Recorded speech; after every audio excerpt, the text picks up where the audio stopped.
All right, our number 20 books that didn't age well. I'm going to say correct Reddit. Marion Zimmer Bradley's Darkover. Yeah, that's up there. 100% is the feminist original nightmare book. Not a great book. Did not age well. They weren't good in the first place, though. I have to point that out. I tried reading.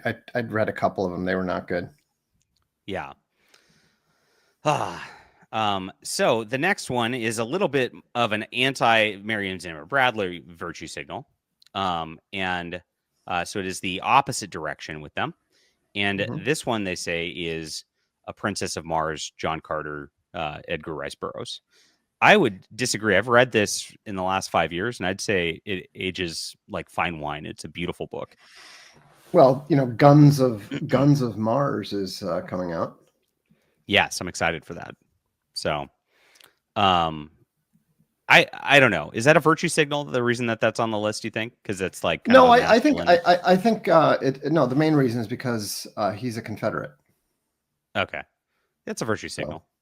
It's a virtue signal, but yeah. I mean, I can see politically where they might look at that. The next, number 18, is The Legend of Drizzt, Dark Elf Trilogy by R.A. Salvatore.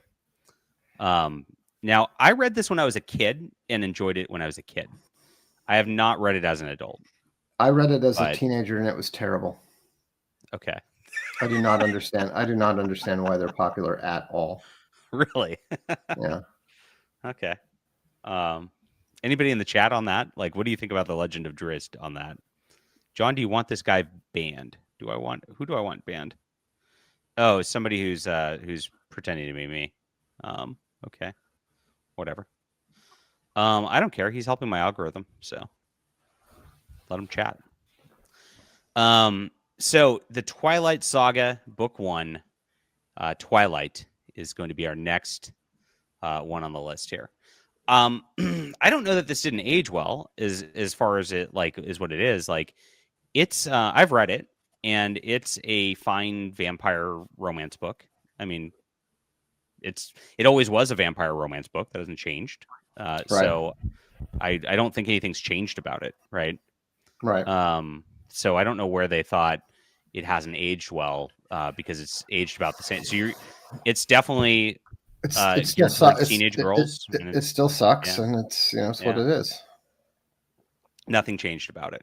The next one, I was a little shocked, made the list, which I will. Unfortunately, I'm trying to bring up the links and not type things in at the same time, so I can do that suspenseful surprise here, right, for the chat. This one made the list. Brandon Sanderson's Stormlight Archives is number 15 on the list. Did not age well. Now, this is not that old of a book. Well, it's not that good it's not that good of a book either. No. This is one of the few Brandon Sandersons that I read. In fact, it was the first Brandon Sanderson that I read, and I was like, okay, the appeal is largely lost on me. It's pretty unreadable. It's bloated. Book 1 doesn't really go anywhere. Yeah, it was really, but it was interesting because I think that Sanderson is getting people are starting to react to his success now. Right. And it doesn't help that he turned Book 5 into a queer manifesto to try to push his nonsense. Obviously, that doesn't help a series age well either, right? Right. So, yeah.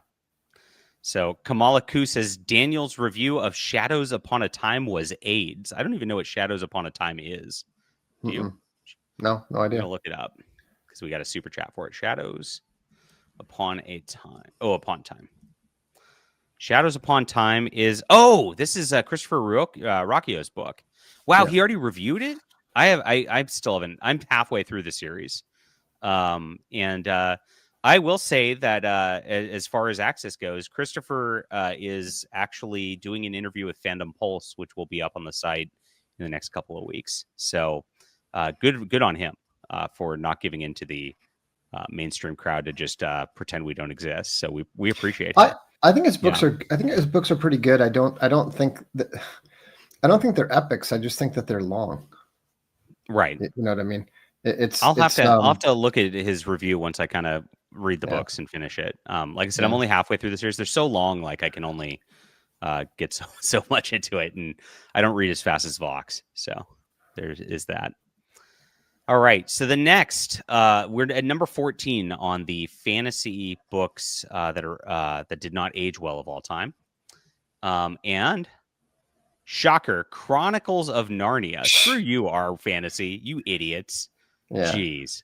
Yeah. That's all I have to say. I mean, that's immediate. I screw you, our fantasy is my immediate response to this.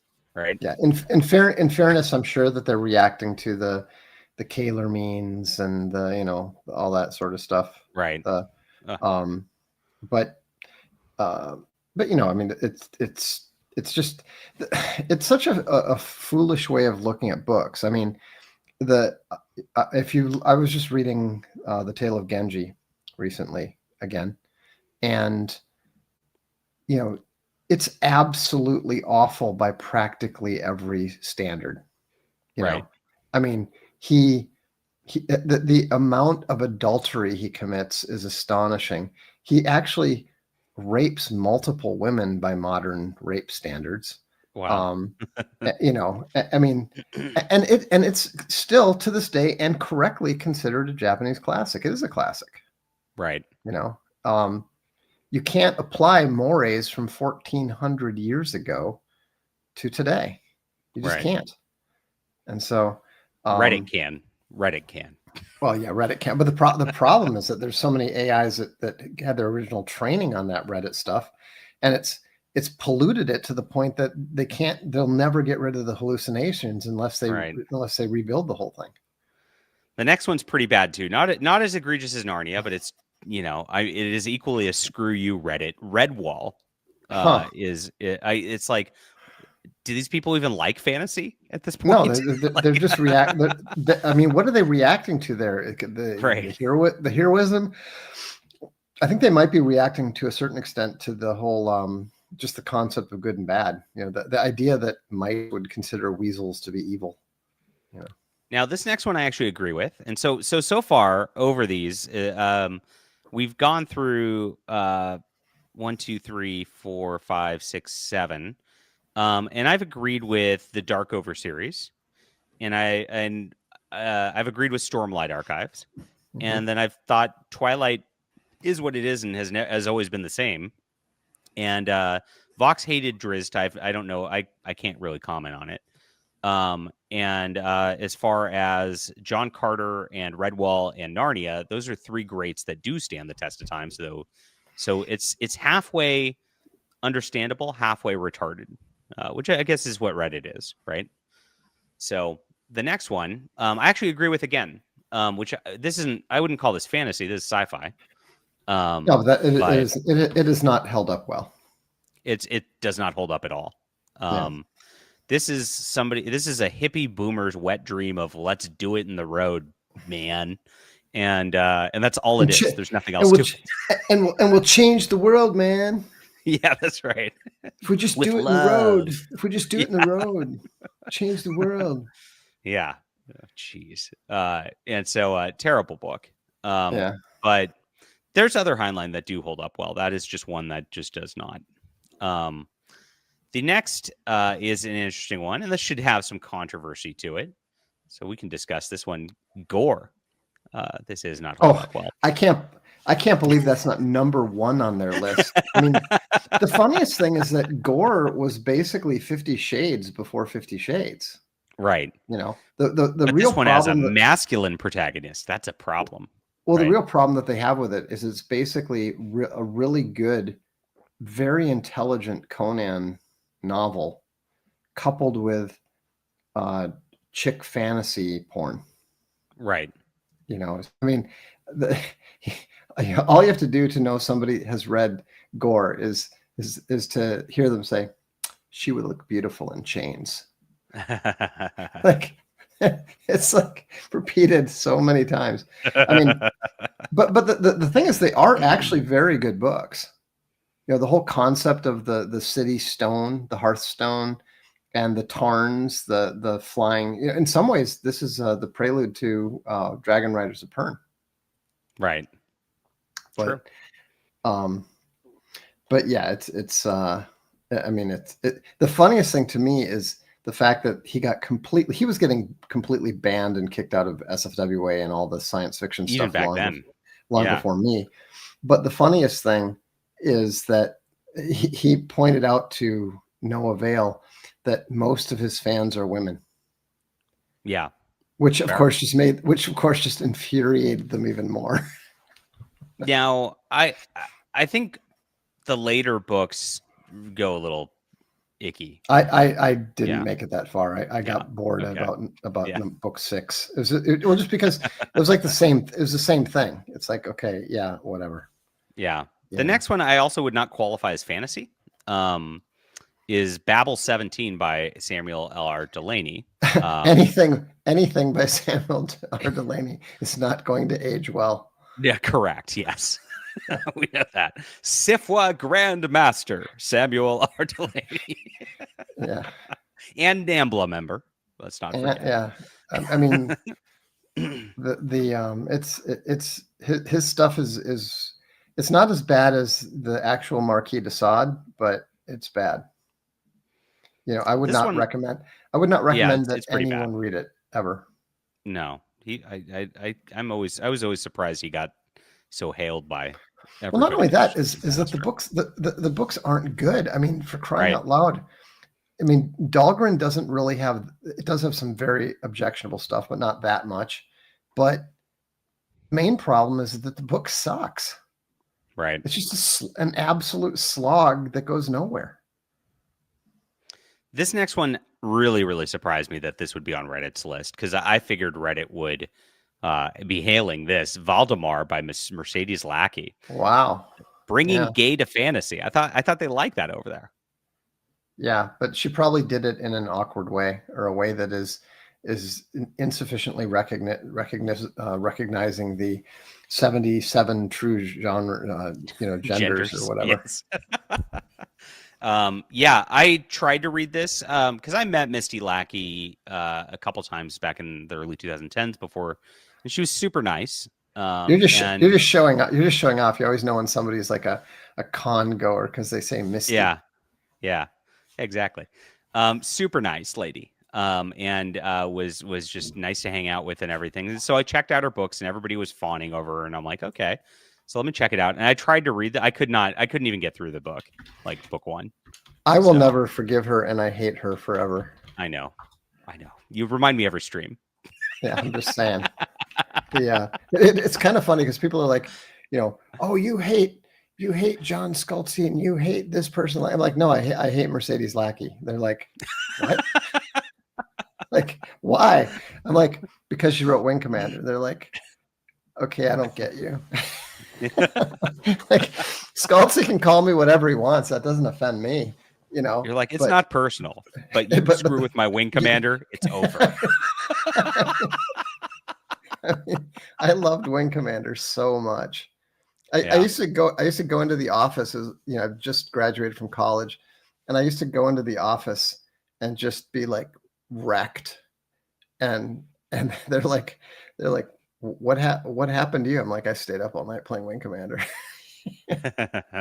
I mean, we had we were in the graphics industry, and so we had the first 50-inch computer monitor.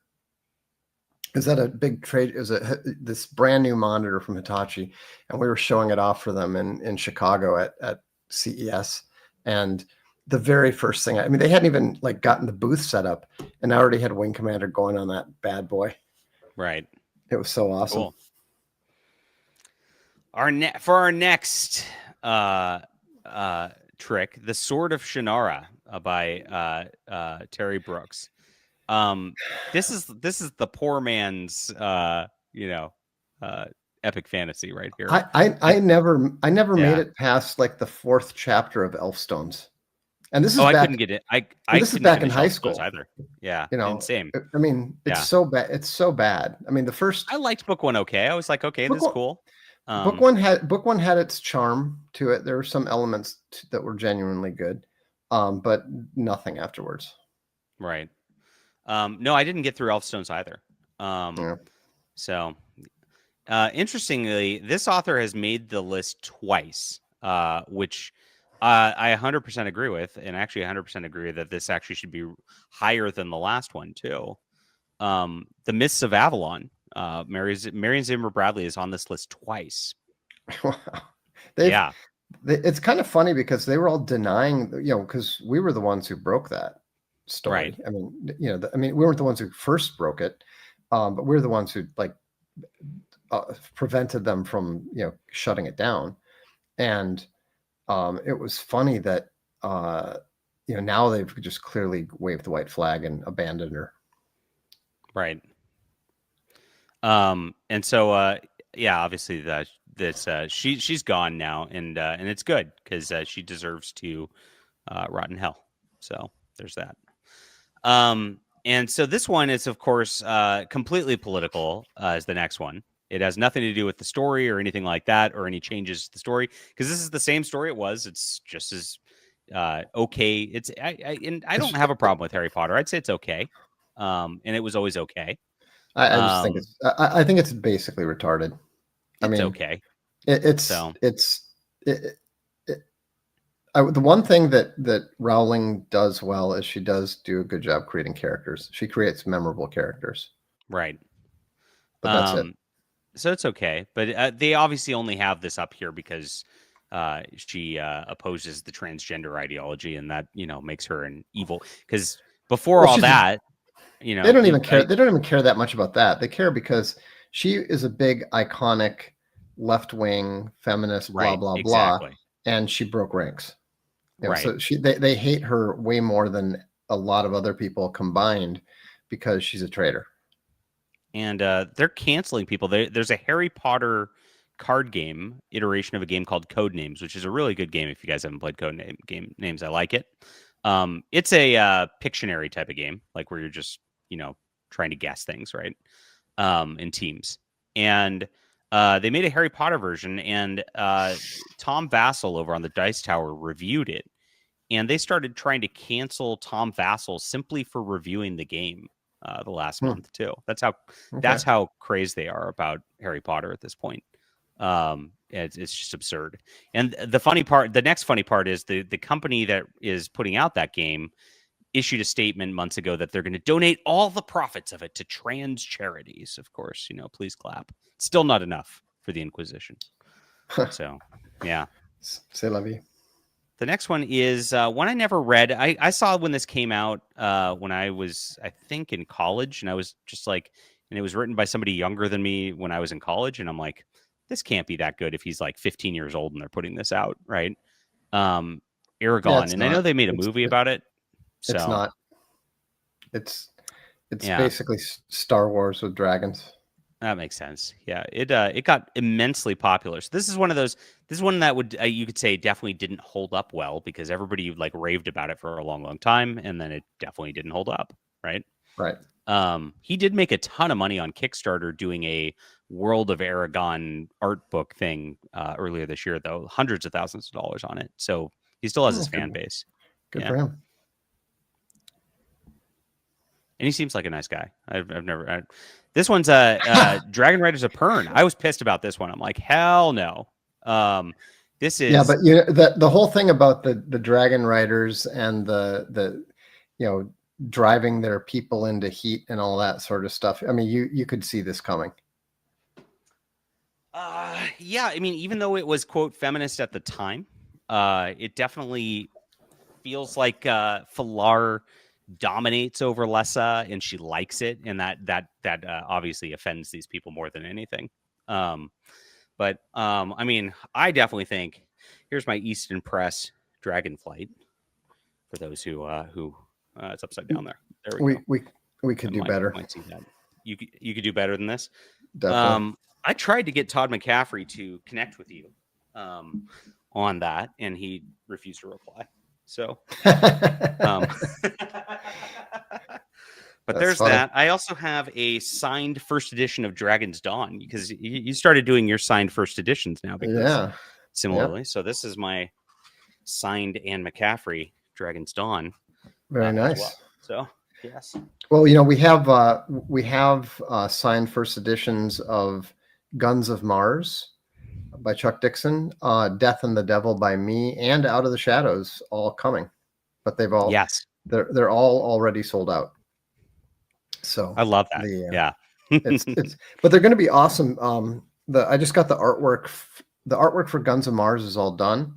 The artwork for Death and the Devil, I got all 13 chapter heading or story heading sketches, and they're awesome.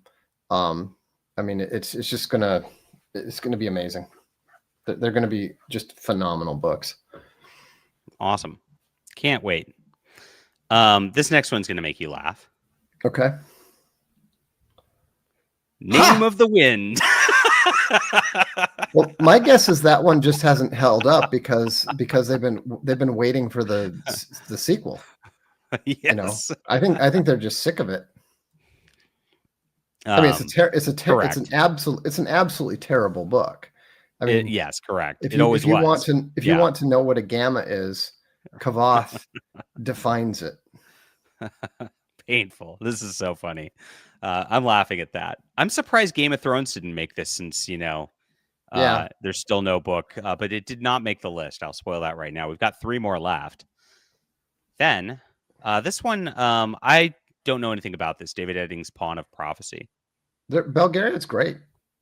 It is? It's really good. Yeah. The reason that he is has been dismissed and forgotten and so forth is that he and his wife were arrested and did some time for mistreating their foster son, I believe it was. Ooh, that's ugly. And it was, it was definitely ugly. I'm not defending the guy, but the thing is that it happened actually before he even wrote those books.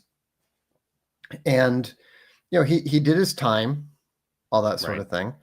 And, and it wasn't a sexual abuse thing or anything. I think, I'm guessing with the foster children, there's probably some level of, poor behavior then that wasn't handled correctly, et cetera, et cetera. I don't know the whole story. It wasn't good. Definitely wasn't good. I'm not defending him, but he was kind of getting canceled after he got canceled after he died. Like, right. Just, but back when I was young, the Belgariad and to a lesser extent the Malloreon, which unfortunately was just basically a rehash of it. They were, I would say, at the level of the Sword of Shannara in terms of popularity. They're everywhere. Oh, interesting. I didn't know that. It never got to me when I was in high school. So no, you should. Yeah. Well, you should actually read. I would read the Belgariad. It's okay. And now part of it might be that the lead female character is very coquettish, very, very female. And he's pretty traditionalist, but they're good. I didn't like somebody in the chat said that they liked the Sapphire Rose. I didn't like the Sapphire Rose and that series very much. But the prequel stuff was tedious. It was competent but tedious. But I would read the Belgariad, and I would, if you like it a lot, you can read the Malloreon. And he does have some interesting stuff. The part that he does really well is the idea that the dark gods have their own prophecies. Okay. But he goes much more in depth into it than say Susan Cooper does. Like Susan Cooper alludes to it, refers to it, but you don't know anything about it. Whereas with the Belgariad and especially the Malloreon, it actually does delve into some of the dark prophecy stuff, which is pretty interesting. Cool. I'll check it out when I get some time. Next one is A Spell for Chameleon by Piers Anthony. And I don't know why this is on the list. Oh, I do. Do? Okay. Oh yeah, they're very, very outdated in terms of their and I loved the Xanth books. Absolutely loved them. Those Michael Whalen paintings were great. But he definitely had a pervy curve to him. Okay. You know, he Interesting. definitely, there's definitely a little bit, you know, it's not And by the way, very these are in edifying. order by how many votes they got. So we're at like this actually got a lot of votes. Well, Not I'll give you saying an example. okay. Chameleon changes her personality and her looks on the basis of her menstrual cycle, basically. Oh, that'd piss them off. Yeah. I mean, it Interesting. was, and the spell for her is basically to make it so that she's nice when she's pretty. Like, because she's basically, she's, you know, she's, or to balance her out somehow. I mean, it is it definitely merits, especially if you know who's voting. It's not a surprise to see that near the top. Is it so? And Rothfuss being in the top 5 is obviously because it's not finished and is never going to get finished. Right. But like I said, I'm surprised Game of Thrones didn't make it because of the Yeah. same reason. But Yeah. Pern being number 5 is like, what? Really? Yeah, I You don't know guys are where that's reaching. coming from. Yeah. This is the number 1, according to Reddit, of fantasies that don't hold up well. Terry Goodkind's The Sword of Truth. Again, I never thought this was good to begin with. No, I tried reading it, and I think I tried reading it twice. And I was just like, no. Yeah, so, I couldn't get through the first book. So that's that. Now, did he get canceled? Was there a thing with that? I don't know. I thought maybe it's because he was I thought maybe he was kind of a man of the right to some extent. And is that what it is? Maybe I think I don't recall really. Controversial, widely disliked, negative reputation. These included public contempt for fantasy genre, his aggressive promotion of objectivist Randian ideas. Yeah, there you go. Yep. So there it is. Yeah. No, in fact, that was people were always telling me, "Oh, you should love this one because you're a libertarian." Blah blah blah. And I'm like, this book is not good. Right. That was my problem too. Yeah. Yeah. So that's our 20 Reddit books that were not that did not hold up.